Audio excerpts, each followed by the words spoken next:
Dès que je vais ouvrir cette boîte, les deux états superposés de l'atome, désintégrés et non encore désintégrés, vont exister. L'univers va bifurquer. Jean-Yves Blanchot naît à Besançon le 24 octobre 1936. C'est lors d'une soirée de février 1959. C'est l'année où je préparais l'agrégation de physique. Avec quelques camarades de l'ENS, nous avions pas mal bu. Et nous avons commencé à imaginer des choses un peu ridicules sur les implications de la physique quantique. C'est au cours de cette discussion que Jean-Yves Blanchot a l'idée de départ de ce qui deviendra quelques années plus tard la théorie des états relatifs, dite théorie des mondes multiples. Son fils, Anthony, naît le 19 juin 1972. Mon père était comme un meuble de la maison.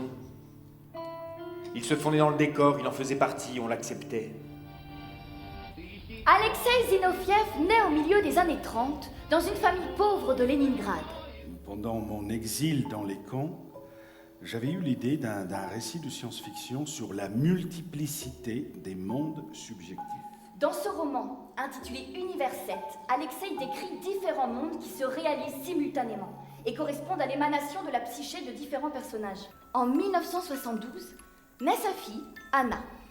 Anna Zinoviev, vous êtes la fille d'Alexei Zinoviev, auteur de science-fiction mythique et mystique, j'ai envie de dire. Nous avons tous en tête son passage à l'émission Apostrophe à la fin des années 70. On a souvent réduit mon père à son passage dans cette émission. Bon, je me tourne maintenant vers Alexei Zinoviev qui va peut-être pouvoir nous éclairer sur ce que serait ou ne serait pas cette nouvelle science-fiction, mais vous êtes connu pour plusieurs romans de science-fiction, Le Paradis des Mutants, Planète Fantôme, Expédition vers nulle part, mais ce qui vous a rendu célèbre, c'est le cycle Les Ordonnateurs du Temps que vous avez commencé en 71 et dans lequel vous décrivez un monde parallèle au nôtre.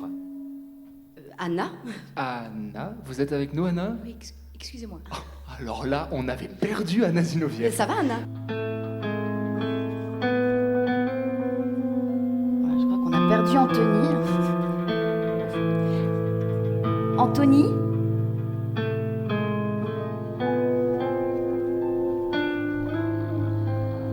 Oui.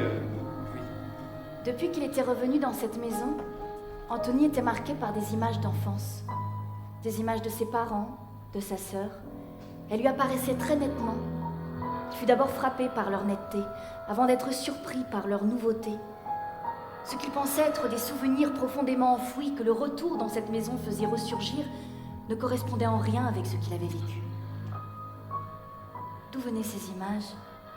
Que lui disaient-elles?